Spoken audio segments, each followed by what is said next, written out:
Welcome back everyone, I'm Setharoth, and today we are kicking off our first step into the mod known as Undeath. This mod allows you to go on a grand journey to either prevent a necromancer from attaining Lichdom or attain Lichdom for yourself. I highly recommend attaining Lichdom if you want to get the full extent of the mod, because the process by which you obtain Lichdom adds like twice as much content as you would get by just stopping the process halfway through and then going home as the hero doing his duty to protect Skyrim. So keep that in mind. This is definitely a mod for the evil directed players, although technically there's only one action that's really bad. Anyway, so when you install Undeath, first thing you gotta know is that the mod manifests by just dropping in this quest into your quest folder as if you'd overheard a rumor. Pops at level 30. So once your character is level 30, you should automatically have this quest show up in your quest journal. And as we can see, we have heard a rumor that the Vigil of Stendarr caravan has been attacked on the road somewhere in the Reach. I should investigate. We're going to search the caravan for survivors, and we'll see what awaits. As you can see, I finally got a graphics card that could do modded Skyrim justice. I am still learning. This is a couple sets of new textures, as well as a city overhaul that you're going to see when we go back to town, and an EMB to try and make things look a little more horror-based. We'll get more of that as the night falls and things look a little more, well, horror-based. So we're going to head on over to the caravan. I'm pretty sure there's no combat for this initial part because this is the discovery portion of the quest, and it looks like someone just walked on by without any investigation. So, let's see. I guess we'll just go one corpse at a time. As you can see, if you remember, my Necromancer playthrough crashed on me, but I have recreated him with his full army of corpses, undead, and our lovable Khajiit compadre, who is kind enough to not mind the fact that I collect and remodel people's bones. Obviously, for any financially minded, and in my case, alignment neutral character, looting is absolutely on the list of things to do, despite the fact they are holy people and should probably respect the bodies a little more than we are at this current point in time. We do find, however, ambush orders, which is the first step of the mod. The Vigil of Stendarr will be passing Markarth with the book in their possession.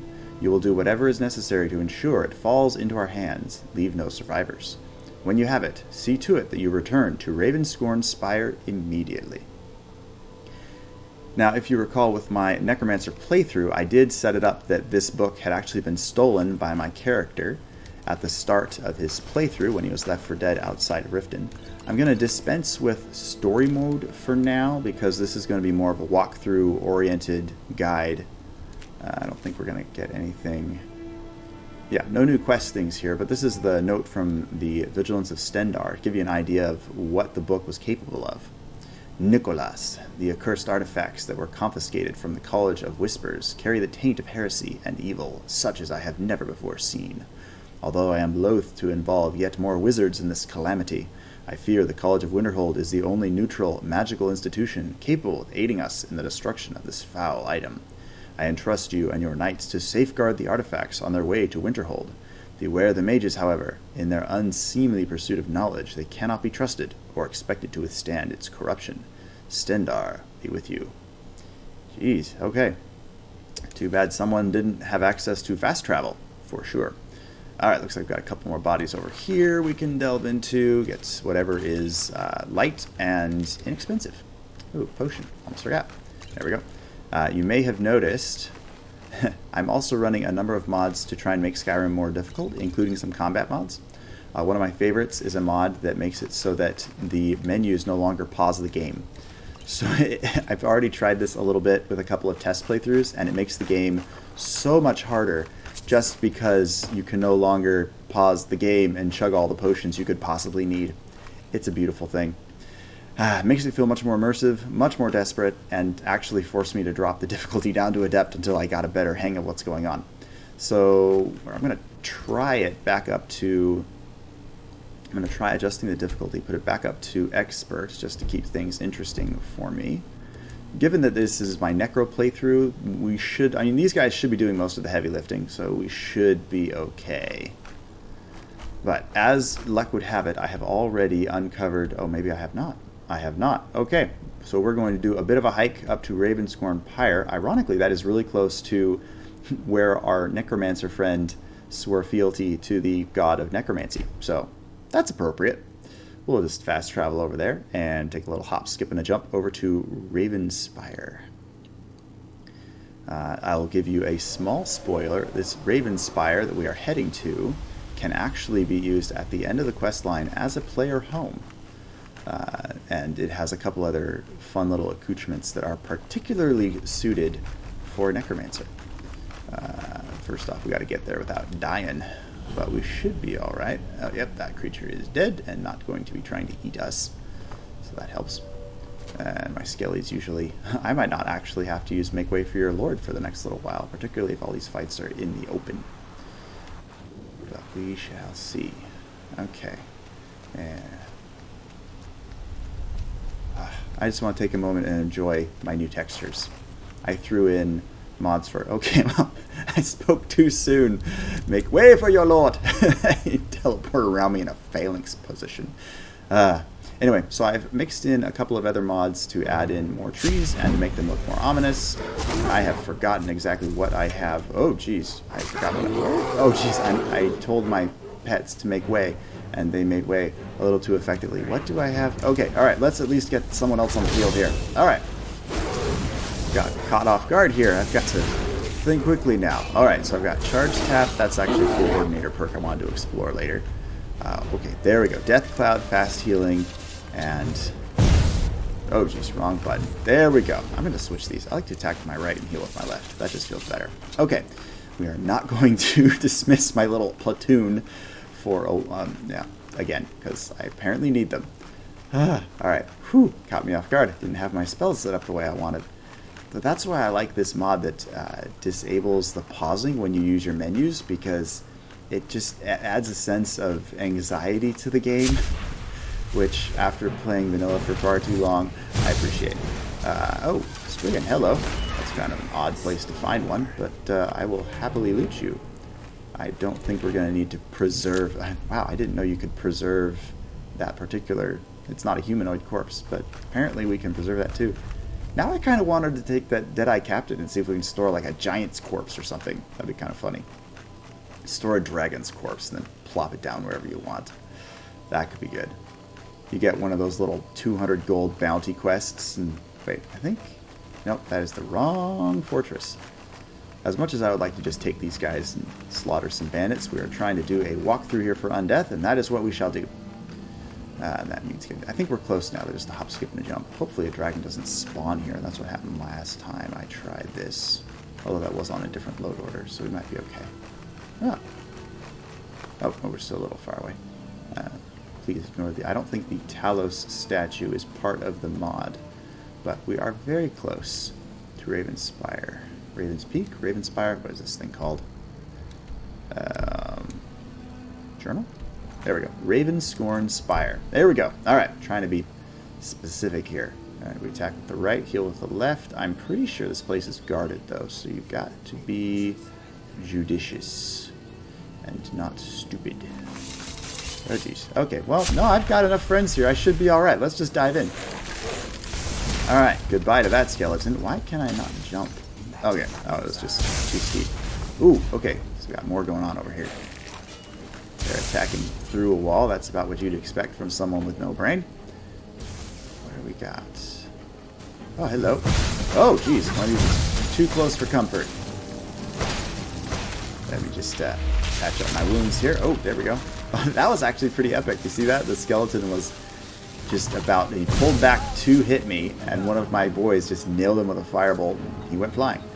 Yes. Feel your body decomposing. I am the true necromancer here. Holy crap, who's still hitting me?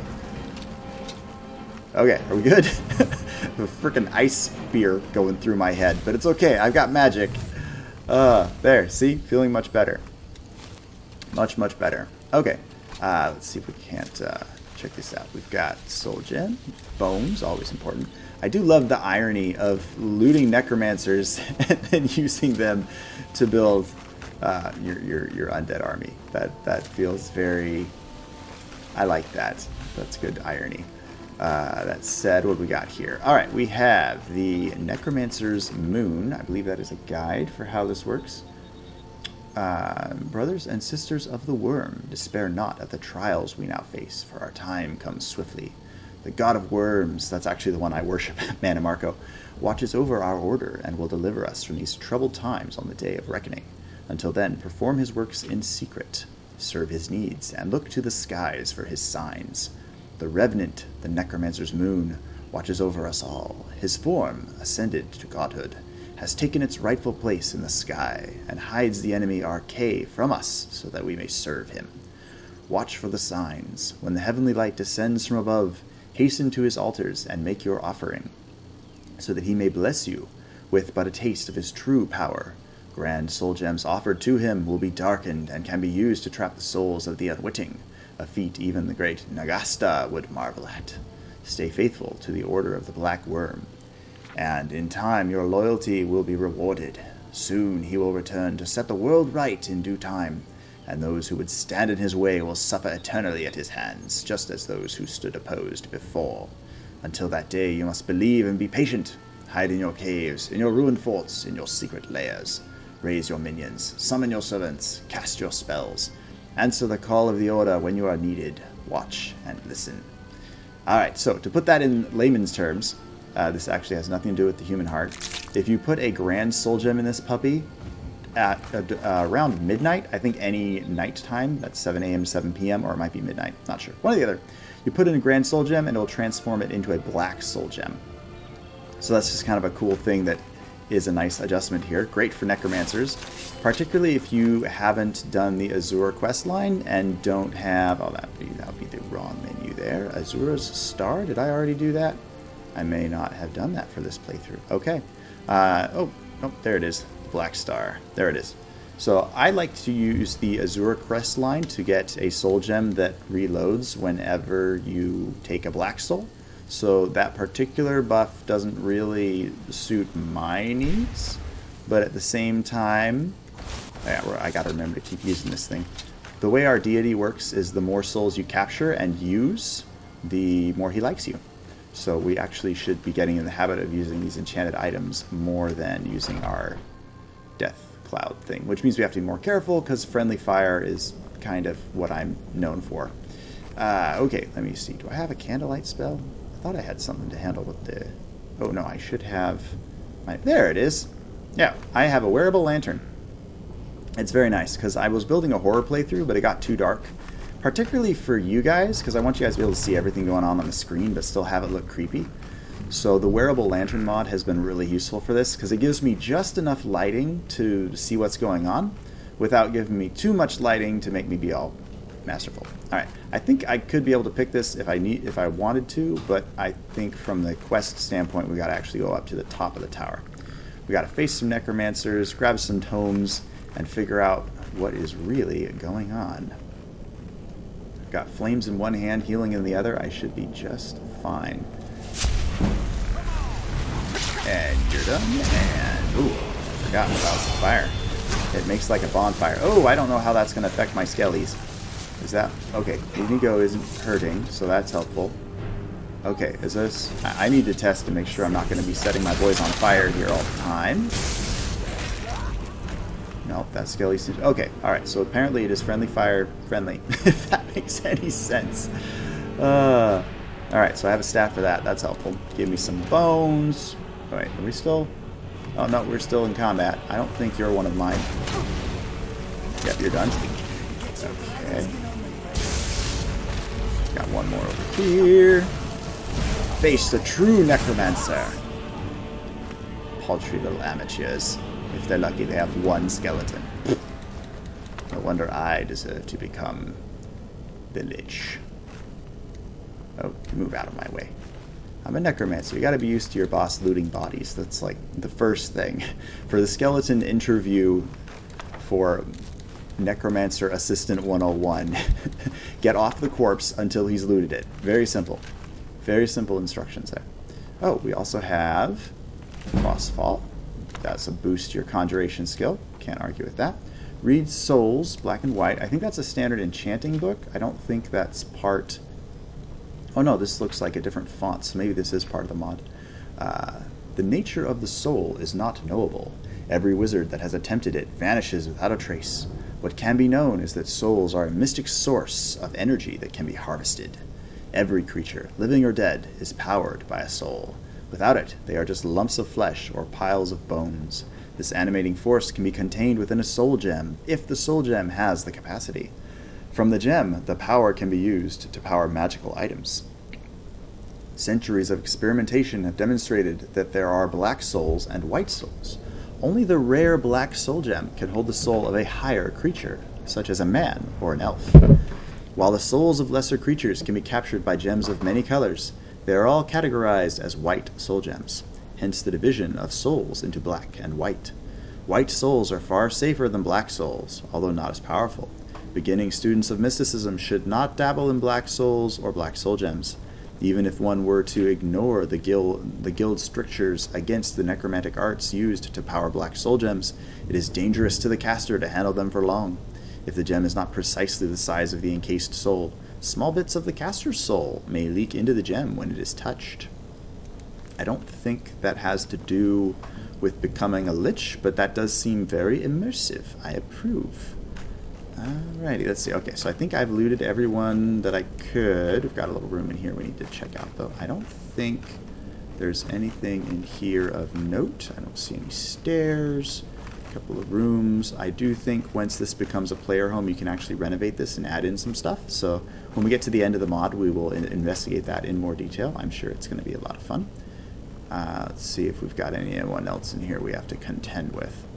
We've got some overturned furniture. I'm sure this place is all musty and smells like corpses. Corpses, BO, and rotting food, if anything. I don't know what these necromancers are supposed to eat. Sometimes I wonder. You get too far into Undeath, do you just kind of suddenly ignore, disable the needs mod? Who knows? Alright, we are on the top floor. I think we've actually dealt with all of the opposition. So I'm going to actually ignore the quest marker and save that for last. So we're just going to get a nice little... You know what? We'll go out here. So there's a nice thing. If you go to the top of the spire, out the door, there's a lovely little view of here, of like all of frickin' Skyrim. So if you wanted to use, say, your vampire lord that allows you to guide, or you use another mod that lets you fly, this is a beautiful takeoff place for your character to take in all of Skyrim that you can conquer or harvest. I guess harvest is more of an appropriate term for necromancer. But I love the view. This is fantastic. This is with the ominous weather mod, which makes things look great. No, it's Obsidian weather mod and ominous EMB. That's the combination I'm using right now. Alright, as to loot, I don't think there's anything on the throne right now. Nope. Anything on the table? Roll of paper, disembodied corpse that I can't harvest for some reason. We've got a nice cozy bed, a couple of books, but judging by their worth, they aren't mod related, so we're not going to worry about that. I don't think I have anything I need to enchant. Wardrobe just has some basic clothes. Okay, so it looks like all we've got... Oh, there we go. Key to the tower basement. That's probably the main thing that we needed. And then we've got 2 books here. So the first is Path of Transcendence, and then the Journal. We're going to read the Path of Transcendence first, because that's not... Obviously, that's the one that quest isn't. I try to save the best for last. One of the things to warn you about with the Undeath mod is the author very much wanted this to feel like a quest where you have to actually read the lore, understand everything that's going on, pay attention, or you can make wrong decisions that get you killed. Or you can get online and Google the steps and just be done with it. But if you really want to get into the RP of becoming a Lich, yeah, there's quite a few books that you can read to help with the process. So let's dive in. 14th of Sun's Height, 3E 433. My initial findings may have been inconclusive, but they set me on the path I will pursue until I achieve my goal or lie rotting in this cave. Either outcome will be a welcome respite from the days and nights I've spent toiling without food, water, or any kind of companionship. A lesser mage would have fallen prey to madness by now, I'm sure of it, but I am not a lesser mage. Though they try in earnest, though their hearts and minds are true to the teachings of our great sovereign, my fellow necromancers lack the complete dedication required to achieve that ultimate of goals, the state of Lichdom. Not even Falcar himself can match my sheer tenacity, my unwillingness to accept failure on any level. That is why I, Geladan, will soon join the ranks of the Worm Eremites, those servants favored by our sovereign above all others. I will sit with honor and obedience at his right hand, while those fools in the Mages Guild grovel at my maggot-ridden feet. Maggot-ridden. Okay, I don't know very many people that look forward to the idea of their bodies being maggot-ridden. Okay, I think that madness he was talking about is actually setting in. 26th of Last Seed, 3E, 433. Even the most pedestrian peasant fairy tale has long held that a lich must somehow remain bound to his soul, and that connection most commonly manifests itself as a transference of the spirit into an actual physical object. An urn, a sarcophagus, a crystal vial. One Khajiit fairy tale even tells of a lich who preserved his spirit in the severed head of a wood elf infant. And these same peasants long comforted themselves with the belief that if they ever had the grave misfortune of facing a lich, they would need only find the vessel containing his spirit form and then destroy it, thus destroying the lich himself. Fools in their folklore. True liches possess no such weakness. Can one of the sovereign's worm eremites be bested by shattering a glass vase? The very notion is so absurd as to be comical.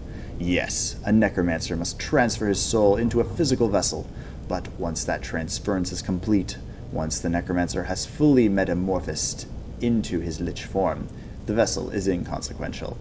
But it's the process of this transference that itself that has eluded me for so long. My soul remains bound to my earthly body, and nothing I have attempted has allowed me to free myself of this mortal coil and transcend into the state of lichdom I so dearly desire. The one problem with these experimental wizard lich transformation spells is if you get it wrong, you die. So I assume you have to experiment on someone else before you... I don't know, I wouldn't exactly want to poke my soul with a taser and see what happens. 5th of Hearthfire, 5e, 433. Every tome I've acquired, the volumes upon volumes of necromantic discourse, all useless. I have grown disgusted by the years of wasted life that have been poured into this so-called essential writings. Who in their right mind would ever wish to animate a month-dead cyrodiilic butterfly, or bring life to a rotting husk of a rare albino mudcrab? How many months have I wasted away in this cave? And for what reason? Ah, yes, I know. I will resurrect an army of deformed goblin younglings and march on the white gold tower itself. That at least is in my reach. My mind has become a cesspool of necromantic waste, where reject spells and rituals compete for the honor of finally driving me completely insane. And still I am no closer to achieving my goal than I was when I first began this process. Am I losing faith in myself, in my discipline? Perhaps I have been studying too hard. Many a night I have sacrificed my prayers to our sovereign for one more experiment, one more incantation. What I need now is rest and a state of tranquility, so that I may commune with our sovereign and repledge my loyalty and devotion. For what answer will I find in some crumbling codex that could not be supplied by our great sovereign himself? 7th of Hearthfire, 3e, 433. The secret is mine. So long I searched, so hard I toiled. But I was a fool. I was right to forego my studies and for a more ardent devotion to prayer. Last night, as I sat in the thrones of meditation, our great sovereign did come to me. He passed to me the knowledge I have sought for so long. The secrets of transcendence were even more complex and arcane than even I could have imagined, and I will never transcribe them into any written work. Indeed, they have never been recorded. All my months of solitude were for naught, as the secret I so desperately sought could only be obtained through direct communication with our great sovereign himself. Soon I will walk the earth as a worm eremite, serving the sovereign in a state of endless undeath. That's the key word for the mod. 15th of Hearthfire, 3e, 433. Through the sacrifice of many innocents, the resurrection of many servants to aid me in my tasks, and the tireless performance of a nearly week-long ritual, I have completed construction of the Sands of Resolve. The transcendence to full lichdom will not be immediate, however. The vessel has been crafted, but my energy force, my soul, must be fully transferred into it. Not even our sovereign was quite certain how long this process would take, and it varies from time to time depending on the necromancer, based on many factors, both physical and spiritual. One thing, however, is certain. This hourglass must never leave my possession until the transference is complete. I grow more powerful with every day, but in truth am more vulnerable than I've ever been. If something were to happen to the Sands of Resolve, if the hourglass should somehow leave my person, the connection between soul and vessel would be severed. To think that my work, my life, could be eradicated so easily after I've come so close to success is almost more than I can bear. Alright, so that's a step into the mind of the necromancer we are going to either stop or surpass depending on your alignment. Next we have Antiox Journal, Volume 1. Entry 1. The Tome of Unlife has resurfaced after 200 years and in the hands of those imbeciles at the College of Whispers, no less. They cannot even conceive of its power, and instead they will use it in their ridiculous bickering crusades among themselves and the Synod. It is the piece of the puzzle I have searched for all these years. I will not let their petty politicking stand in the way of my glorious destiny. Entry 2. It was almost too easy to manipulate the Synod's hatred of the College. Those idiotic Stendarr worshippers have already been informed of the College's heretical acquisition. They will surrender the artifact, or risk losing face with the Elder Council for their questionable practices. Entry 3. As expected, the College of Whispers was not long in giving up the tome to the Vigil of Stendarr. The fools believe the book can be so easily destroyed by their cleansings. They truly have no idea. I must watch and wait, for the moment to seize it will soon come. I am sure of it. Number 4. It has come to my attention that the Vigil of Stendarr will be moving the tome by guarded escort to Skyrim. I can only expect that they are seeking the assistance and knowledge of the neutral College of Winterhold in dealing with the book. The Vigil are ignorant, superstitious fools, but I fear that with the Winterhold's assistance they may actually succeed. I had feared it may come to this. We must strike quickly before they reach Winterhold, or the tomb and its secrets may be lost forever. They will not be long in passing the border. We will strike without warning and without mercy. Number 5. Okay, now we're getting into the good stuff. This is where we got to go next. At last, the Tome of Unlife is within my grasp. We have rallied at this desolate tower to the east of Skyrim, far enough that any survivors of the Vigil will not come looking. It is by no means an ideal place to study, but I must make do while I decipher the tome's secrets. The correlations between the tome and Gelladon's writings are very promising, yet still the missing secret eludes me. What revelations could Gelladon's sovereign possibly have revealed? The tome provided fascinating insights into the process that I have sought for so long, but it does not seem to be enough.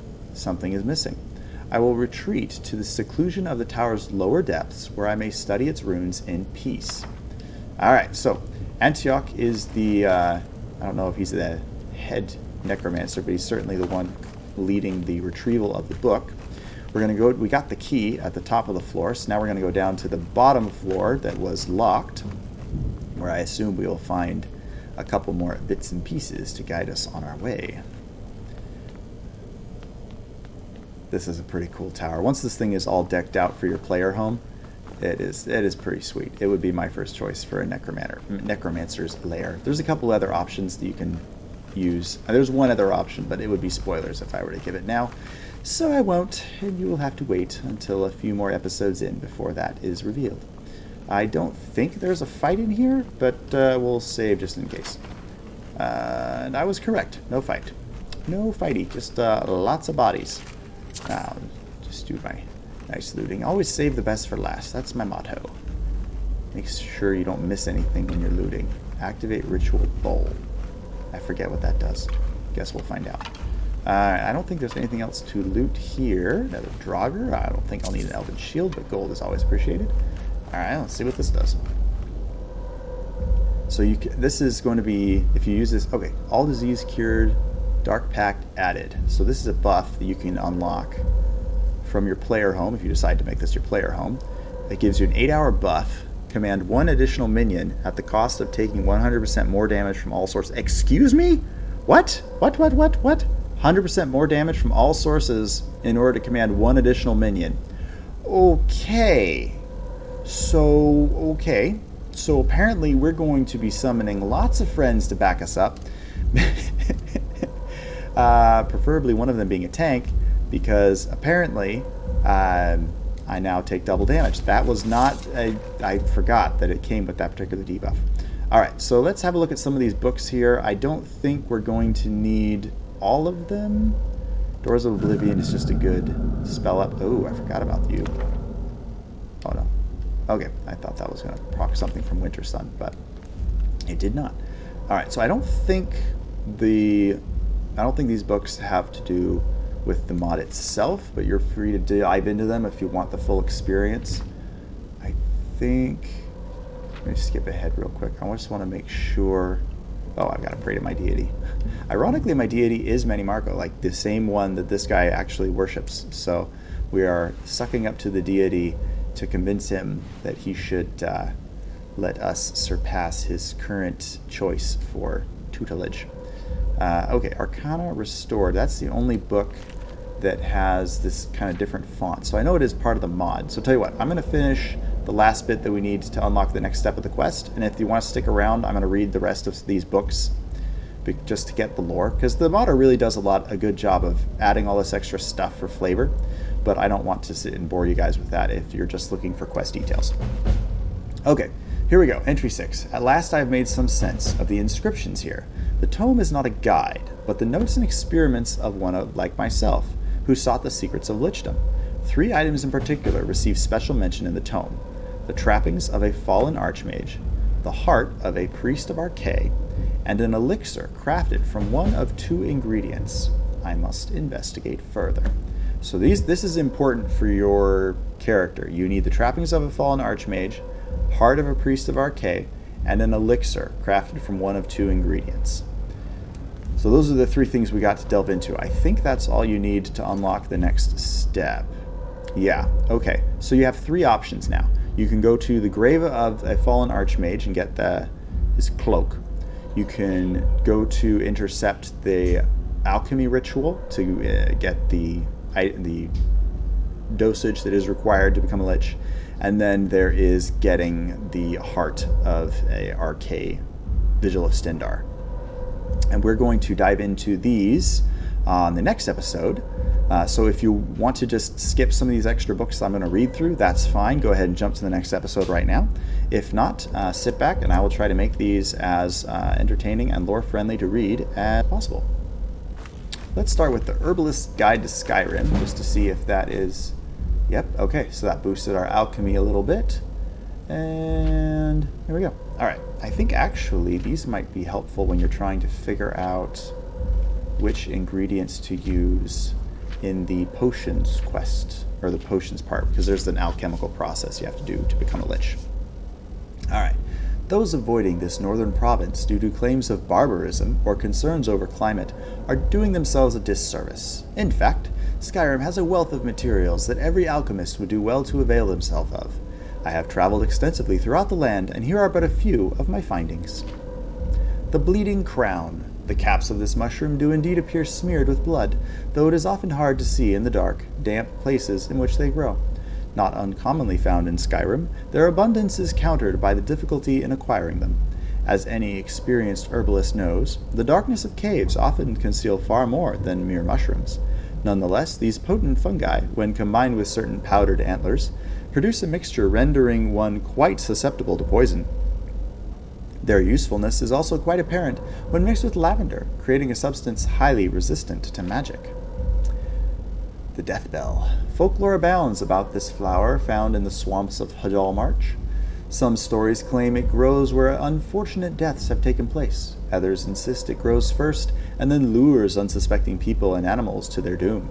I have found no direct evidence to support these stories. Indeed, I found the flowers difficult to locate at all. Whilst it is most well known for its use in poisons, it would be remiss to overlook that the blooms of the Death Bell are very effective in mixtures for boosting one's alchemy skill. Dragonfly. A surprising number of insects survive in Skyrim's climate, many thriving in the lower southern areas of the province. Dragonflies can be found in a great many places, and while catching them can be a daunting prospect, the reward is well worth the effort.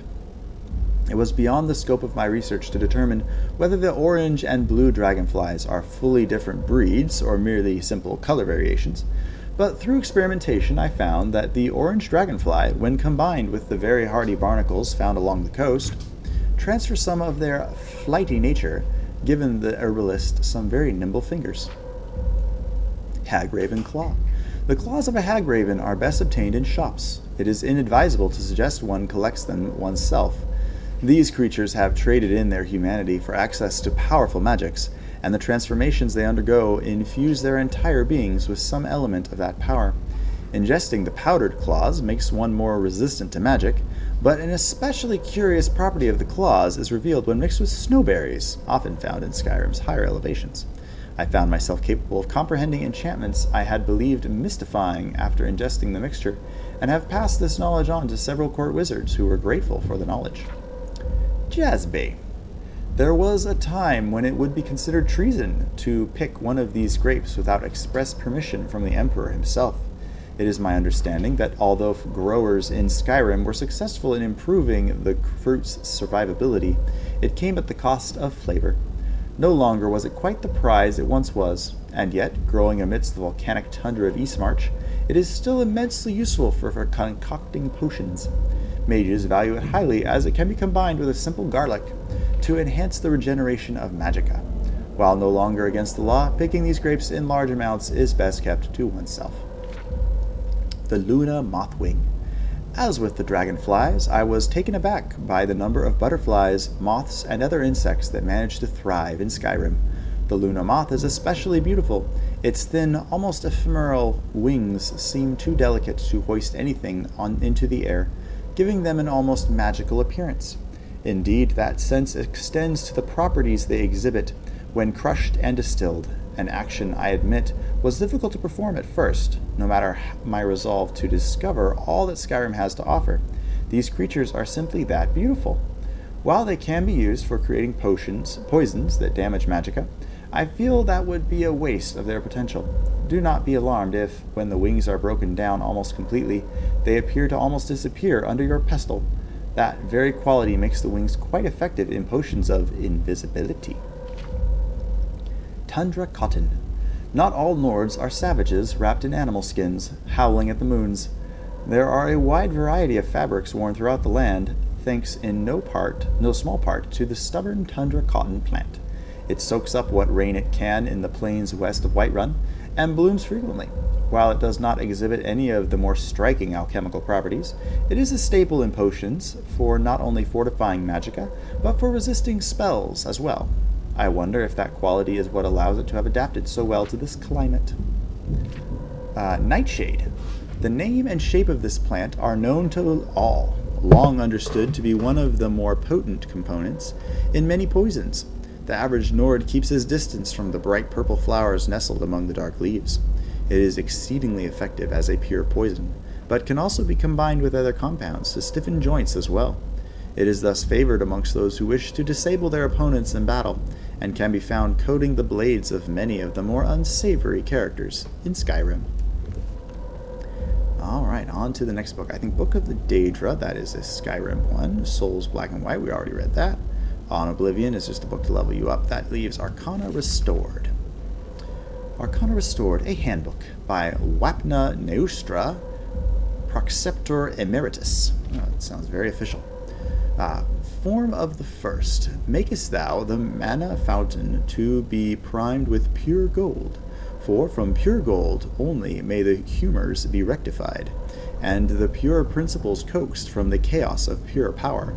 Droppest thou, then, the pure gold upon the surface of the mana fountain.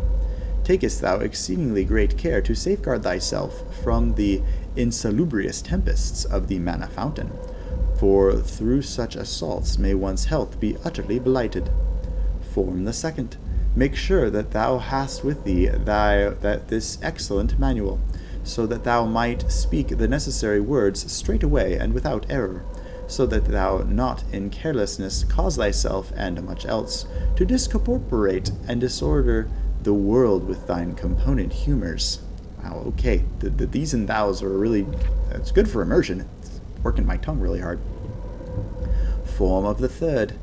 Take in hand the item to be restored, and hold it forth within the primed fountain, murmuring all the while the appropriate phrases, which are to be learned most expeditiously and faultlessly from this manual, and this manual alone. notwithstanding the vile calumnies of Carnissen and Rator, whose bowels are consumed by envy of my great learning, and who do falsely give testament to the efficacies of their own manuals, which are in every way inferior and steeped in error. Form the fourth. Proceed instantly to heal thyself of all injuries, or to avail thyself of the healing powers of the temples and healers.